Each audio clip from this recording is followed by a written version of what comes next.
mass murder, now known historically as 9/11, changed the world forever. Fields propagated, as was hatred for Islam. And an astonishing exposure of lies, submissions and contradictions from the highest level of government. Such as this of bin Laden's mates with Stanley knives, steel frame buildings apparently fragile, frantic options trading, priceless event, and Building 7 dropping to the floor after the penthouse fell over and some desk caught fire. Sorry, man. The Patriots Act patiently waiting in an out tray for its signal, and Larry Silverstein's no claims bonus, and no doubt everybody else can add some to that.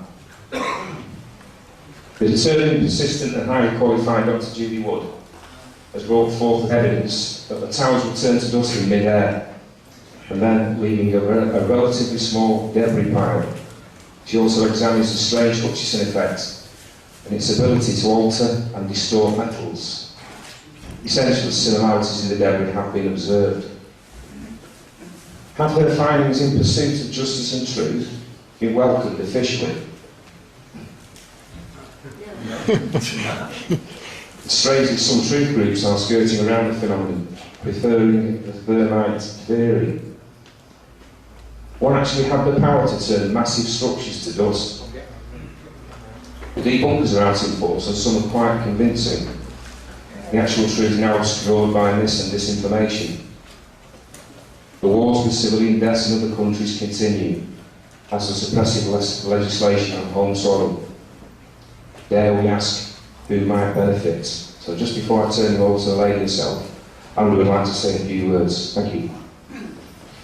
Thank you very much, Rob, for that excellent introduction. I'm really glad to see the hall so full. It's a wonderful sort of accolade, really. So thank you very much, and thanks to everyone who's come such a long way. Another book you might be interested in, which I haven't really spoken enough about, is Professor Eric Larson's The Skull of Yorick, the emptiness of American thinking at a time of great peril. He writes about Dr. Judy Wood in his book from his perspective as well, and that's available on the internet. It's not available in this country, but I think it's not too expensive to get hold of, so you might want to have a look at that. So without further ado, I'd now like to pass over to Dr. Wood, and she will carry on. And we've prepared some of this short notice, so I hope you appreciate that.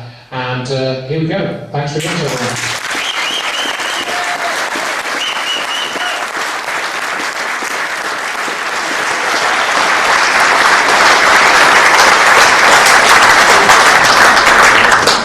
Well, I'm a bit overwhelmed to find so many people here wanting to hear what I have to say. It's wonderful. It's truly wonderful. Thank you. So, the subject of the day, where did the towers go? Let's see. Well, once upon a time, there were two towers. Then they went away. That material there is all that was left of that building. That's building 3. A lot of people overlook that building. And this is the remains of Tower 2, about the lobby size down there. To remind you of how big of a mass was there. And then it is gone. This picture was taken on 9/11. Where is all the debris? But everybody wants to know who did it. They just have to know who did it. And so they jump to the conclusion, but the planes did it. No, it was bombs in the building. No, it was thermite. And pretty soon there's just answers all over the place of what they think it could be. Spray on thermite, 4th generation, mini nukes. Just throwing out answers. You can't really find the answer that way. Because if you had a dead body you came upon, how did it die? Well, we found a smoking gun. Now we know it had to be the gun that did it. But then it turns out you found the dead body underneath the garage door. The garage door must have done it. Wait a minute, maybe he was poisoned. So guessing the answer with just a few details is not a good way to go. I don't know if many of you heard about this case that really was just oversaturated in our media. This case of Casey Anthony, a mother accused of killing her child, and then was found not guilty because, and everyone was shocked, not everyone, but the people who were following the story were shocked. But the next day, Jennifer Ford, one of the jurors, getting feedback here, spoke to the media saying they did not know how the child died. How can you convict somebody of a crime if you don't know what crime they even committed? The jury did not know what happened. So finding out what happened is the most important thing. Then you can determine how it happened, who was involved, why they did it. But what we're going to concentrate on, because it's the most important thing, is what happened. The main thing of what happened, the towers didn't burn up, nor did they slam to the ground. They turned into dust in midair. How do we know that? Wait, does that look like a collapse to you? We were told it was a collapse. We were basically brainwashed into reacting to this picture, like flashcards. Memorize the word collapse when you see this. But that's not a collapse. If they had hit the ground, if they had slammed into the ground, there would be over 1 million tons of debris piled up on the ground. But that didn't happen. If they had slammed to the ground, Manhattan would have been flooded because the bathtub, which holds out the Hudson River, would have been ruptured. We'll talk about the bathtub a little bit more. That didn't happen. And if they'd slammed to the ground, the seismic readings would have recorded 2 500,000-ton buildings slamming to the ground, plus a 230,000-ton building slamming to the ground. And that didn't happen. So we first are going to determine what happened by looking at these 3 main areas, and then there's a whole host of other areas we'll look at as well. So here we have what was left after the towers went away. Only buildings with a WTC prefix were destroyed that day. Really, hardly anything else was even scratched. A few damaging things here and there, but nothing catastrophic that couldn't be repaired. That's all that was left of the North Tower. North wall, the south wall, and a little bit of stairwell B. Now the towers were steel structures with aluminum cladding on the outside. Well, you see a few pieces of aluminum cladding laying around, and you get a steel piece there. But right in front of the front door, why don't you have piles of steel structure?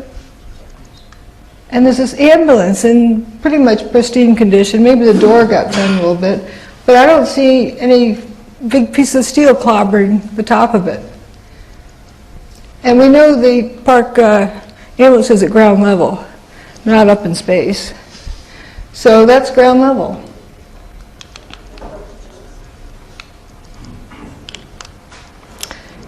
Here's a newscast from the 24 hours later. Down in Lower Manhattan today, George. I don't know if you heard a little earlier me raise this question, which was actually raised by ABC's Jackie Judd as we look at these areas down below and the video of where the towers used to stand and where is all the rubble gone. And have you been able to, is there any way you can answer that question? I'm sorry, Peter, I didn't get the question. Okay, I apologize. Jackie Judd and several other people keep asking us, when you look at where the towers used to stand, there is surprisingly so little rubble. Where did all the rubble go? It's a very good question, Peter, and I have asked some people who've been doing some of the rescue and recovery work this morning. If you look behind me, you can see the very remains, the skeletal remains of the World Trade Center. And one volunteer, Robert Gerlinski, explained to me the reason there's so little rubble is that all of it simply fell down into the ground and was pulverized, evaporated. What was that he said? Fell down to the ground, was pulverized, and evaporated. I don't mean to be making fun of these people at all. They're trying to explain what they see. They don't see enough debris. And they're trying to come up with some explanation as to where the building went. Actually, that video clip I saw that day, and that partially inspired the title of the book. Because why do people quit asking that question? Here's another short clip the following day. I was astonished at the degree to which solid materials were turned into pulverized dust as a consequence of that building collapse. I think it was striking. People were shocked. It did not make sense how much it was turned to dust. The top view of what was left, we have Building 3 here, Tower 1, Tower 2, Building 6, it had all these cylindrical cutouts in it. Approximately the middle 50% of that building's missing. Building 5 had cylindrical cutouts in it. Some circular cutouts there. Building 7 went missing. The buildings on either side weren't really destroyed much. There were some stab wounds, I call it, some pieces of steel beam that went into this building, but essentially nothing happened to this building. The sidewalk in front of it didn't even get covered. And Building 4, that's when it often gets forgotten. The north wing of it seemed to be sliced off like with an X-Acto knife, and the main body of the building just went missing. Just the north wing stayed, or that part of the north wing. Here's that remaining stub of the north wing of Building 4, and looking at it directly on, here's what you would see. If you looked out of through the building across the street with binoculars, looked in, you could probably see what was left on someone's desk in there.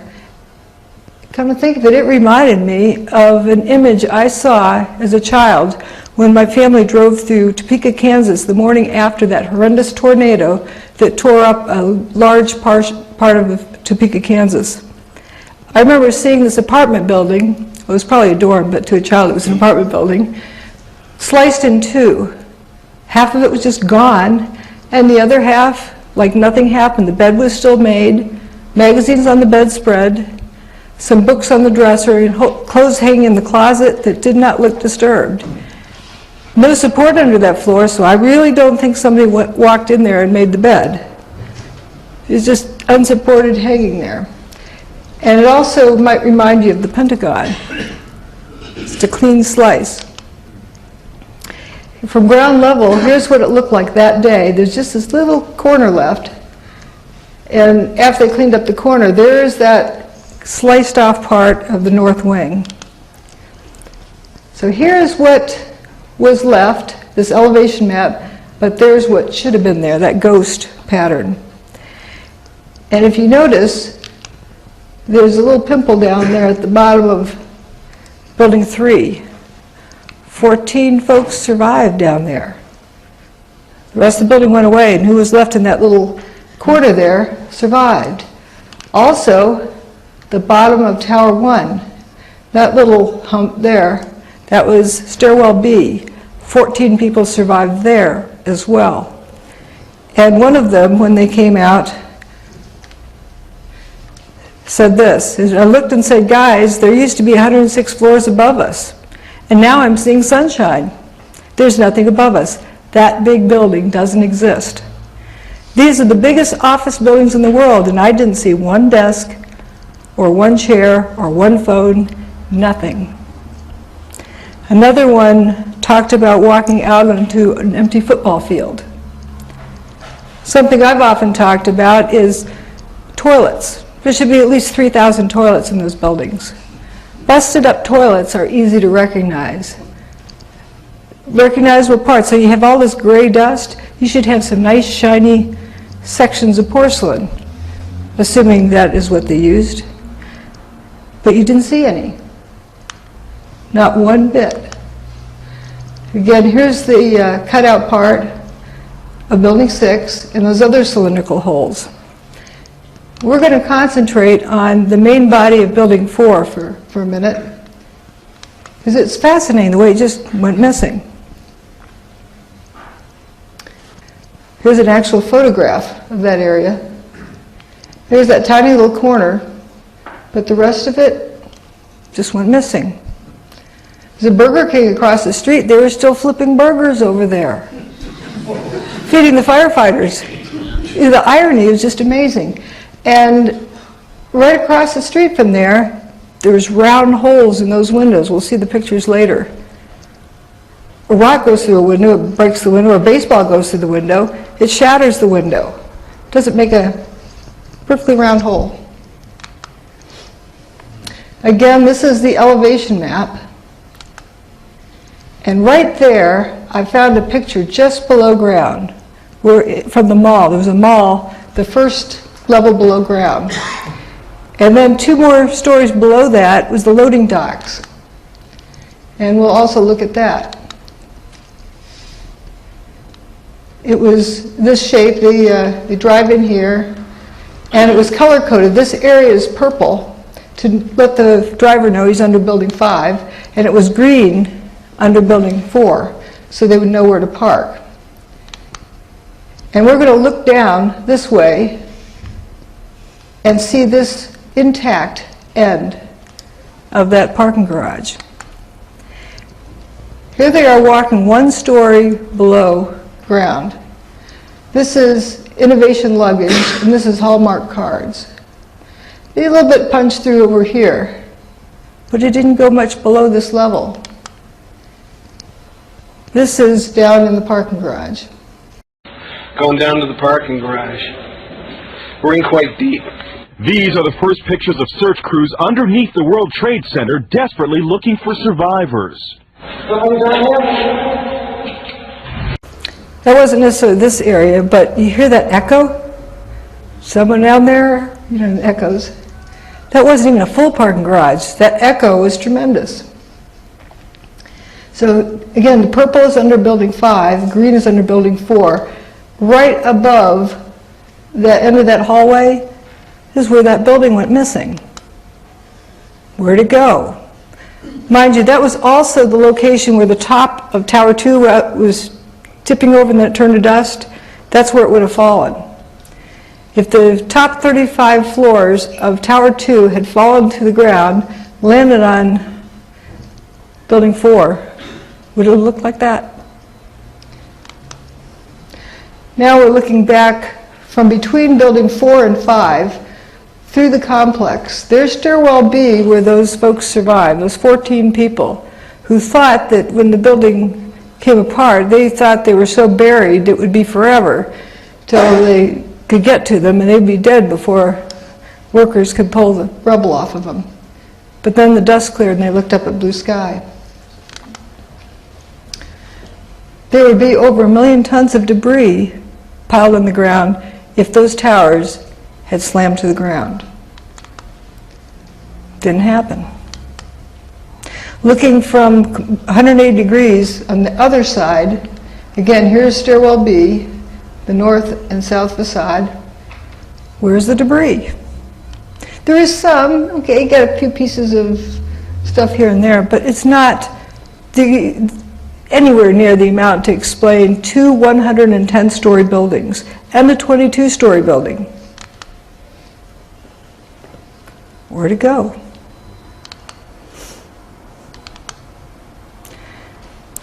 One of the other folks who were trapped in Stairwell B was calling out to be rescued and saying, his buddies would call back and say, "Where are you?" He said, "Stairwell B, Tower 1. Where? Tower 1, Stairwell B.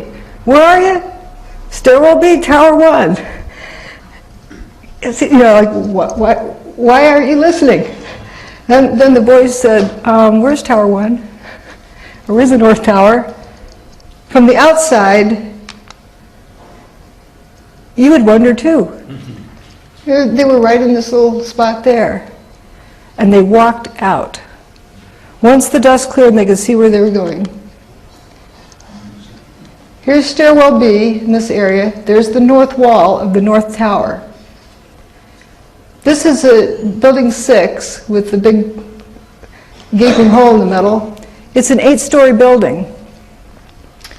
What remains of the north wall of Tower 1 is about 8 stories. That was a 110-story building. So we're the other 102 stories of just the north wall, not to mention what goes inside. And you can see over here where Building 7 had stood, it didn't even spill completely across that street onto the sidewalk. The post office, the wall, doesn't look like stuff hit it. Doesn't look like a machine gun fired at it. If you're squashing down a 47-story building, that material has got to go somewhere. And it would be shot at. In order to get it smushed to the ground that amount of time, the material has to be launched out of there like Mach 1. But it doesn't look like a machine gun hit it. Here's another image. Stairwell B, north wall. And here we have the bathtub wall. We haven't talked about that yet. The bathtub held out the Hudson River, and this building was very close to that wall. It's like having it next to a dike. If that building had slammed to the ground, it would have damaged that bathtub, ruptured it, and flooded Manhattan. Well, let's talk about what the bathtub is. Before, when the towers were first built, there was just the towers out there. They were built on bedrock 70 feet below the water table. And they extended out, wanting to get more real estate on Manhattan. And later they built more buildings out, but it was right at water level. And so there was this wall that kept the Hudson River from flowing in. Manhattan would have been flooded if that crashed to the ground. Here we're looking down 70 feet below the water table onto that bedrock. There's the bathtub wall. Here's the west side. The old shoreline used to be right about here. There's a map of it. There's the old shoreline. They basically built the towers in the Hudson River and built this dike all the way around. They call it bathtub wall, or sometimes they call it the slurry wall. In the early 1900s, as you can see, 1909, they finished the PATH train station, and the subway would go underneath the Hudson River, came up, turned around there, and went back out. When they built the towers, they relocated inside this bathtub. And then you had the intersection with the subways that went around Manhattan. This is all below the water table. So if you broke that bathtub wall, subways would be flooded, all of lower Manhattan would really be destroyed. Another image of it, and they're starting to build out and extend out here, which they later did and built the WFC buildings. And again, you can see down deep into the basement.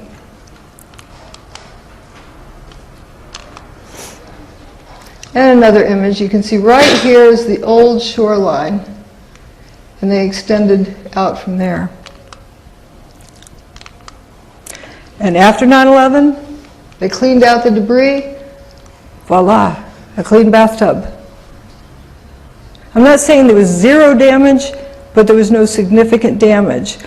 There was water hoses being poured all over the quote, pile, over the debris field here, and it ran down into the tunnels. Here's a tunnel opening.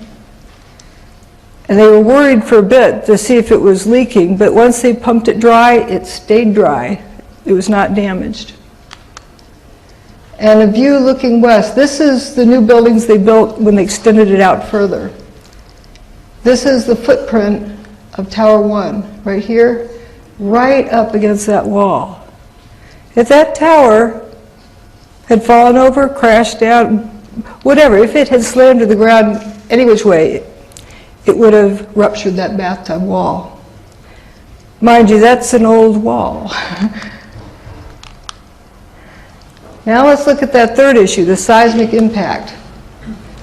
First of all, if you drop a bowling ball off the roof of the North Tower, without even considering air resistance, it's going to take 9.2 seconds to reach the bottom. This is time, and this is height. So here's a blue billiard ball. As you drop it down, of course it goes faster per time. It's going to take a little over 9 seconds to hit the ground. That's a billiard ball with no resistance. But imagine if one floor has to fall and hit the next floor and hit the next floor and so forth. Just looking at the timing. Well, as we saw, each time it hit, it turned to dust. There's all this dust pouring out. So looking at that timing, well, the building's damaged, so therefore it went faster. Let's overestimate the damage, well overestimate the damage. Let's say 9 out of every 10 floors is hollow, is missing. So the first floor will fall 10 stories before it hits the next one. But as soon as it hits, it turns to dust. But let's assume it has enough energy to get the next one started. It doesn't, but let's assume it does. Then that one has to wait until the blue ball gets there to start that one going. And even at that, it's over 30 seconds. Imagine if it was every single floor, well over 100 seconds. But it takes time to put things in a trash compactor. Trash compactors don't work instantly to squash material. But even more interesting is the length of time. It took 8 seconds that the ground shook. How does that work? Only 8 seconds the ground shook. If you get something you're hammering down, the ground should be shaken a good bit of that time. Even more noticeable, it's missing anything beforehand. The seismic recordings would have reflected 2 500,000-ton buildings slamming to the ground, but they did not. It didn't happen. One of the emergency workers, one of the first responders, made this comment: "I don't remember the sound of the building hitting the ground. Somebody told me that it measured on the Richter scale. I don't know how true that is. Because if a building is hitting the ground that hard, how do I not remember the sound of it?" Buildings silently hitting the ground? I guess this part of the building doesn't make a thud when it hits. The building is completely turned to dust or near completely turned to dust. It's not going to make a thud. It comes down like snow. In controlled demolitions, when a building slams the ground, that's when it is broken up, and that's when the dust is created.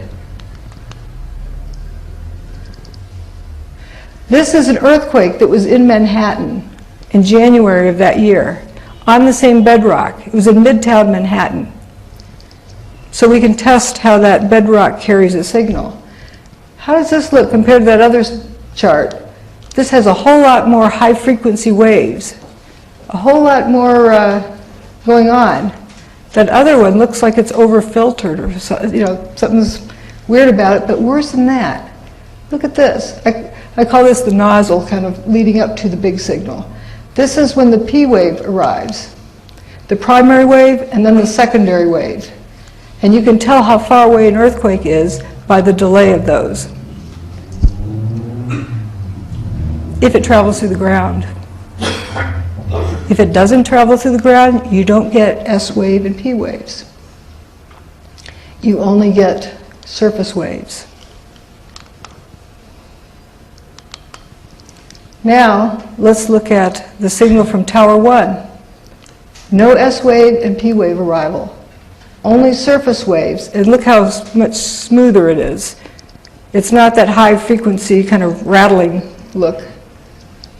And it's approximately the same magnitude. This is a 2.3 instead of a 2.4. So we know that bedrock can transfer seismic signals. So let's compare it to, well, first let's look at Tower 2 had already gone by that point, but Tower 1, that's what it looked like on the overall scale. So 2.3. It should have been more, much higher number. And then all afternoon there were still these quarry blasts in New Jersey and in Pennsylvania that measured on the Richter scale. So we know that the seismic charts were working. And then the Fox Islands, there was an earthquake there. But just before that earthquake, Building 7 went away, dropped and turned to dust, or its final demise. But what was most striking about that is that little red vertical line, that's when it happened. And there's nothing really that stands out and apart from background noise. Where's the signal for Building 7? It should be at least this. The Seattle King Dome was a controlled demolition. So let's analyze that. It's got a whole lot of data out there, is the reason why I used it. Notice that the dust doesn't rise much above the highest point of the building. And afterwards, there's stuff left over. These are people down here, these little specks. So that's a lot of material that's left, and you can recognize what it used to be. And this is the signal it leaves. Notice it has an S wave and a P wave arrival. And it lasts like 52 seconds for the majority of it. If you dropped a bowling ball off the roof of the King Dome, it would take about 3.9 seconds to hit the pavement below. It's a lot shorter. So we're just going to use that for a way to compare the length of signals. So let's average it to 4 seconds. But the major part of the ground shaking was 9 seconds. There's a lot more that shook after that, as the pile was probably readjusting and things were happening. And what was also interesting is the Seattle Times said, my gosh, the dust was in the air for almost 20 minutes. Not 99 days. Here's the seismic signals from 5 different recording stations for Building 7.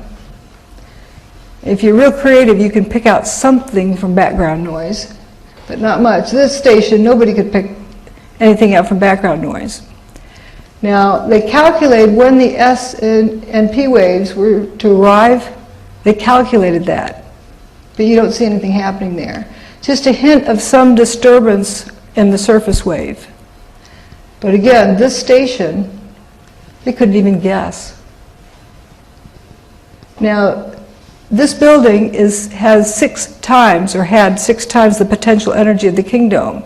It should have at least registered the same as the King Dome on the Richter scale, which was a 2.3, like Building 1 registered. Building 1 was 30 times the potential energy. So here's the King Dome. We'll look at things relative to the other towers with that. If you turned all but the bottom 20 stories to dust of Tower 1, you would get approximately that seismic signal that we saw. Not without the S&P wave, but the magnitude. And for the South Tower, if you dustified all but the bottom 16 stories, that would explain why we only had a 2.1 on the Richter scale. For Building 7, that 0.6 on the Richter scale is like the bottom 2.5 stories, falling to the ground, just about nothing. With the new phenomenon, we need a new word to describe it. Because using a known term for a known phenomenon that doesn't apply to a new phenomenon is not scientific. For what happened to the towers, I've used the word dustification. I think it's pretty clear what it means. It's a new phenomenon. We haven't seen a building get dustified before.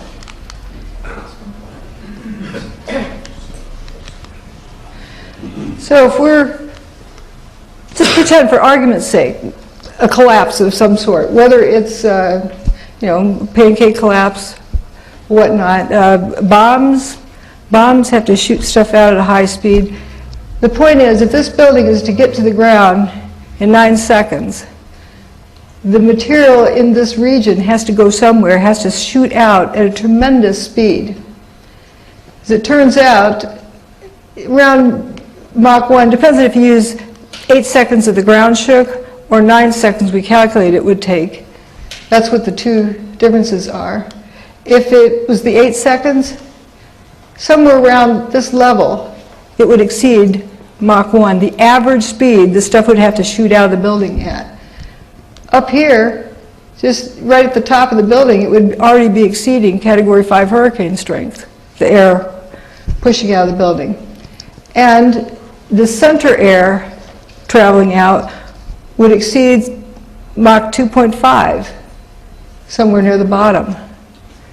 So with this stuff, like somebody's Coke can on the windowsill, it's going to get launched at a tremendous speed and hit all of the adjacent buildings. It would be like a machine gun fire. That didn't happen. Only one explanation I can think of would explain that. The building turned to dust. Another interesting phenomenon. This is building 2 being turned to dust. The top tips over, shrinks up before the rest starts down. It even looks like this is tipping over and then tips back a little bit. Many folks have probably seen that video. It looks like it violates the laws of conservation of momentum, but it doesn't necessarily. It does for a rigid body, but it's not a rigid body anymore. If the thing starts rotating and appears to stop rotating, but each of the little specks in it are rotating locally, it can maintain conservation of momentum, not break the laws of physics. So it implies that the top was turned to dust.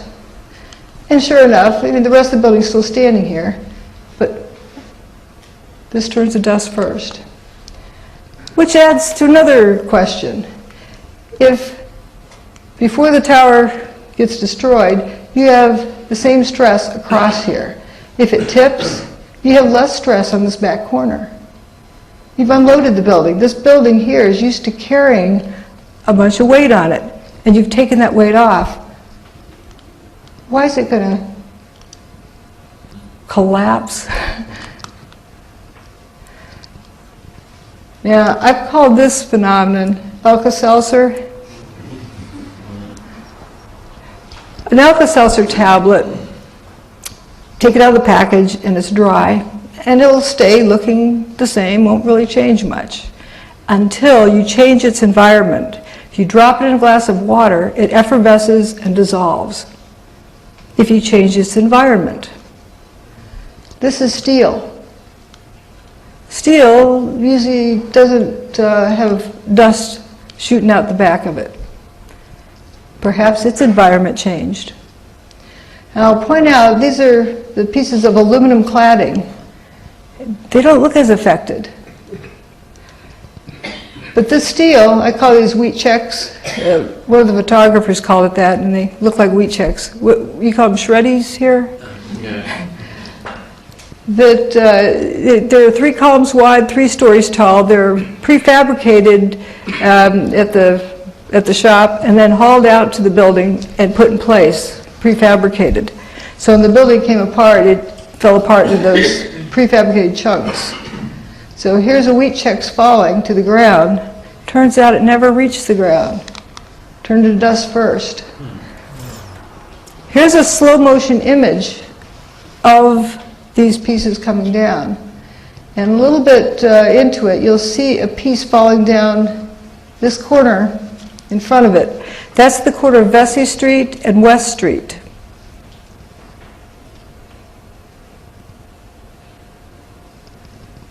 I think this is the one coming here.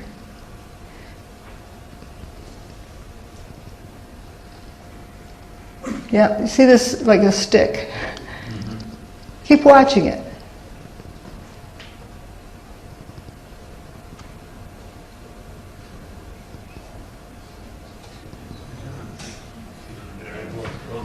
It turns to dust. In a minute, we're going to look down that intersection where this stuff should have landed. I have a faster one of this, but notice how all this is trailing dust. That's not from a dirty windowsill. Here's the faster one. It'll play a few times. You also see things squirting out as it moves down. But this piece is quite interesting how it turns dust.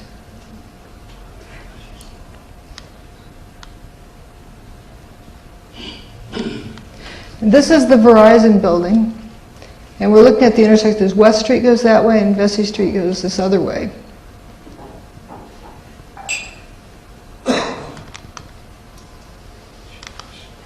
And here's where it should have landed. This is right after the destruction of Tower 1. These people were in their hiding places, apparently, and they've come out of their hiding places. Look at the body language. Hands at the side, hands on the hips, arms folded, arms at the sides. They're shocked. There should be a big building right there. Paper and dust. Yeah, there's a piece of aluminum cladding there, but I think there should be a little bit more material. We were looking down here from A1, from that direction. In this picture over here, we're looking from A2. That's the same intersection. There was just a sea of unburned paper and dust. And then this car park went into spontaneous combustion. It appeared to go into spontaneous combustion. So not make any assumptions. We don't know what was happening, but you can see orange looking, what looks like flames, something glowing in there. Now we're going to look from B1 and B2 positions as well as from C at what's referred to as the spire. There's that clump of core columns from Tower 1 that seems to remain just a little bit after the rest and then turns to dust. I'm sort of expecting that is, or suspicious that is right above where those 14 people survived, who thought they would have been crushed and looked up and saw blue sky. Here's Tower 1 coming apart, and it peels away like peeling a banana, and left with these little spires sticking up. That's about 700 feet tall. It's got to be pretty strong to be standing unsupported that tall. Here's Building 7, which is a 47-story building. It's like 650 feet tall, approximately. This has got to be over that. And here's a closer view. And then it starts to drop down and kind of faints, turns to dust. Now, if that thing tipped over, it would take out a few blocks worth of buildings. How's it going to go straight down? You got a 700-foot hole in the ground to drop it into? Okay, for argument's sake, let's pretend we do have a 700-foot hole we're going to drop it into. And you're saying that that's dust that shook off it that settled back here? That's blue sky around that. That's not dust gradually settling. If dust is that fine to hang in the air, it wouldn't be settled on it in that amount of time. So we know it doesn't have much time at all for dust to settle on it. And right after that, here it is from a slightly different angle.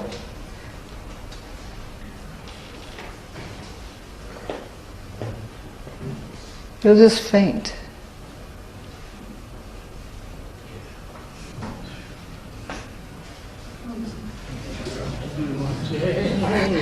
Just faints and dustifies. Pretty neat trick. Now we're going to look at still frames from yet a different position. Remember, it peels away like a banana, leaves it exposed, blue sky, crisp edges. That's not dust settling on it. And then it comes to the point where it no longer has crisp edges and dustifies. Now we're going to look at it from across the river, yet a different angle. You can see it turning to dust.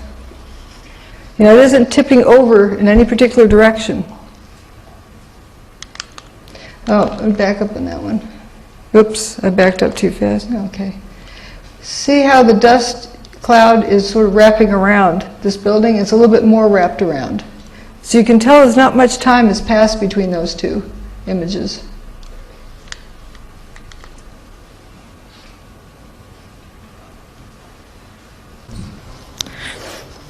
Another one of my terms is lather. Like lather in a shower, but you're not going to confuse that with what happened on 9/11. But it's a familiar word. It's a lot easier to remember than characteristic 2579-7A.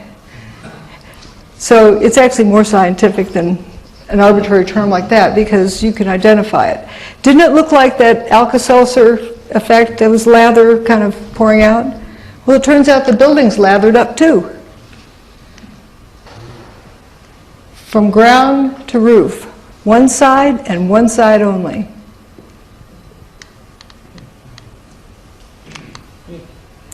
Not only that, this is building 7, the north face, and we have busted out windows, but the fumes don't want to come out there. I'm just using fumes as generic, not saying smoke.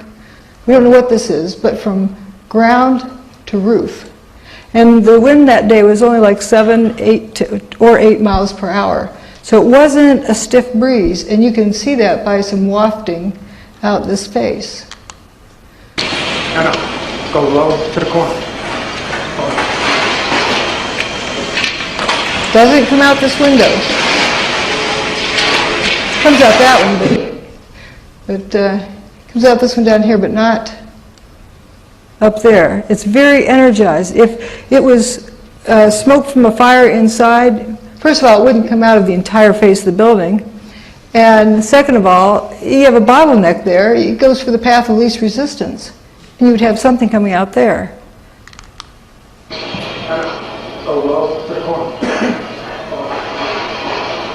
It's not pushing out, it's being sucked out, it looks like. We don't need to know what caused it to just be able to observe what's happening. That does not look like a fire pouring out a window. And that poured out of the building all afternoon for 7 hours. That's a lot of material. Maybe that has to do with why it didn't make a thud when it hit the ground. So we're going to talk about the dust rollout. It's another interesting issue. This guy's running down the street, dust cloud chasing him. A wall of dust. A wall of dust? If junk slammed to the ground, the dust rolls out from the ground. It doesn't come as a wall. Now, I saw this, it kind of made me think of getting the whole building, grinding it up and turning it into dust within some like glass walls. So you have all this froth in there, and then you take away the sideboards and let it just move outward. Like it was already turned to dust before it was cut loose. And as it went down the street, it ran over people. Didn't leave them burned, just left them covered with dust. This one is particularly interesting, the contrast. Whitehead. But these people were hit with dust, like you can see where his tie had been. The dust rolled a particular distance and then went up. Bob and Bree were in that apartment there, and it was wonderful of them to have shared their video. They took a video of this dust cloud rolling out. It didn't quite touch the window and went up. Never touched the window, like within an inch or two. It was amazing.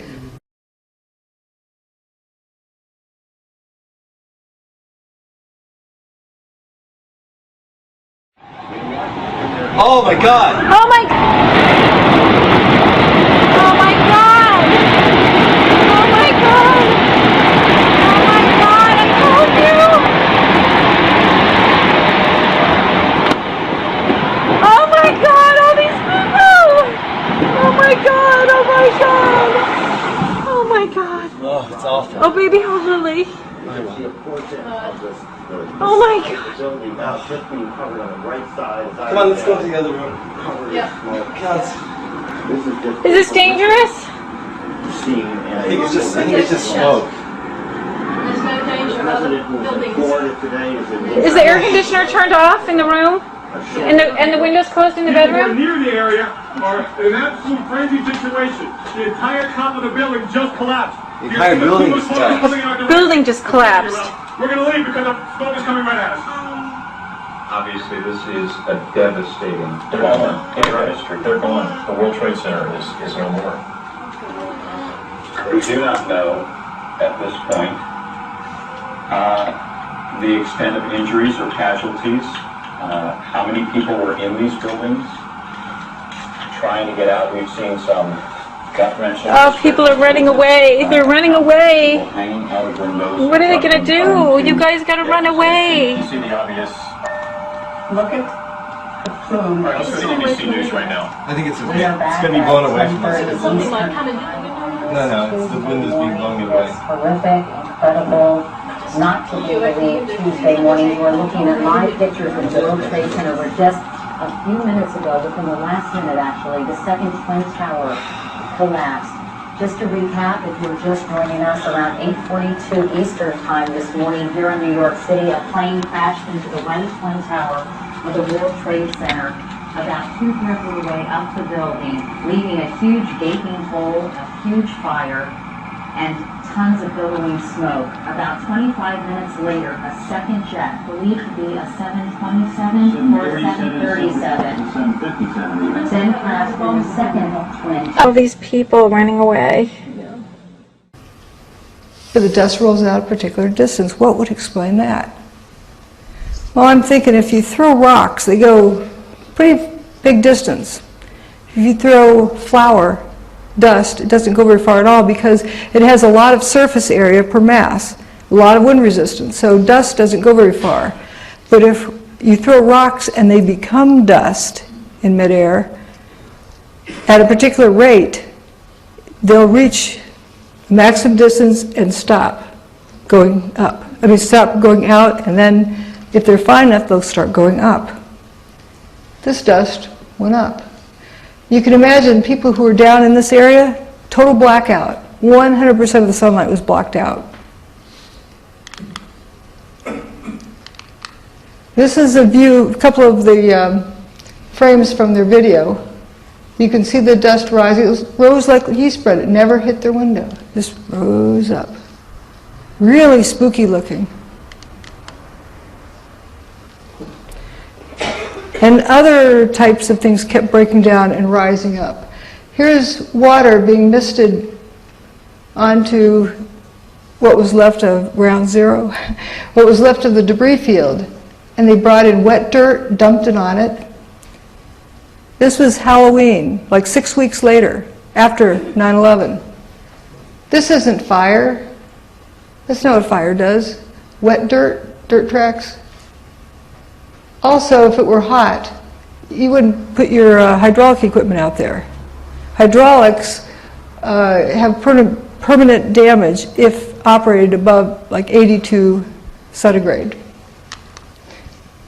But that dust went up, or whatever it was. Those fumes, I call it fumes just generically, like it was on a mission to go up. It almost looks like a funnel cloud. Dark stuff went westward. The whitish stuff went south and up to a certain altitude and then sort of wafts away. This is a close-up of that. Then we have the toasted cars. This one was over on FDR Drive. Nice, healthy-looking tire. Not so healthy-looking window trim. What happened to that car? We don't know where it was damaged, but there's a whole lot of them over here on FDR Drive, which is the opposite side from where the towers are located on Manhattan. And to give a little closer look here, we're going to look at both sides. This is the right side of this police car. You have a very abrupt boundary between the toasted area and the not toasted area. By toasted, I'm not implying cause. It doesn't mean that it was burnt. Toast, it's history. You use that term here? It's toast. You can't fix it, you have to buy a new one, or you can't repair it. So this is, something happened to this. The plastic lights on top, they didn't get cooked, so it doesn't appear to have been heat related. And the inside is very toasted, all the way inside the door, but for some reason, that from here back, it's not toasted. And looking at the other side of the car, it has a spot that's not toasted. Here's a closer up view of it.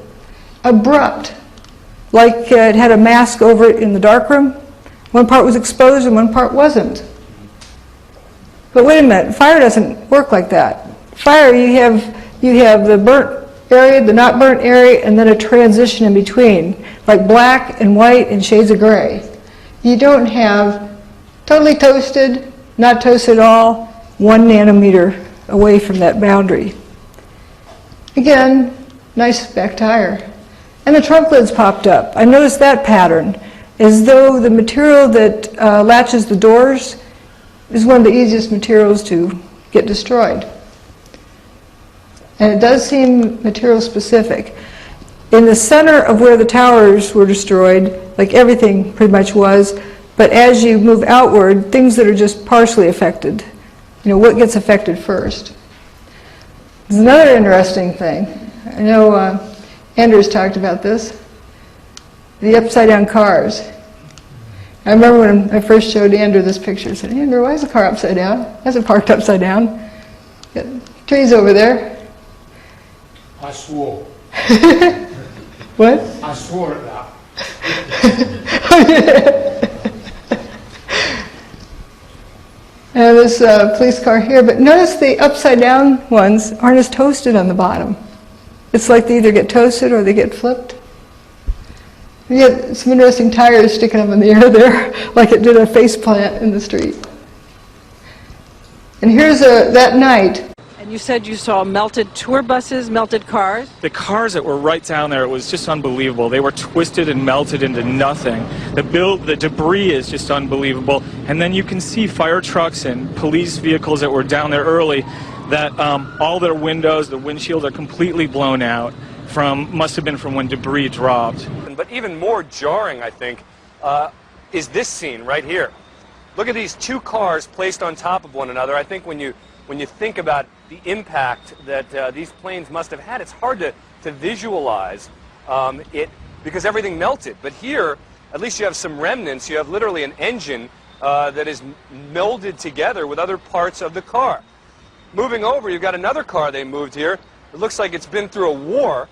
You can see the papers, all the burned out papers from the building. You see the soot and the dirt. And it just shows you how devastating this blast was. Look across the street there. You've got a Con Ed truck that, some of the Con Ed people now looking at, examining, trying to figure out which truck that actually was. But that truck, too, in terrible shape. So while many of the items, the steel, was literally melted, people who have been right down next to the base of what was the trade towers say there's virtually nothing left, maybe a few flights of stairs, a few stories of one of the buildings, but that when they came down there was so much melting and so much demolishing of any kind of structure that they cannot imagine much being left or much hope of finding anybody alive. Now, why did they have, why was it melted? But none of the people walking around there were burnt. None of the paper was burned. Well, very little of the paper was burned. A lot of unburned paper. So I think we need to take a break now. Is that the idea? Yeah. This is a good place to stop.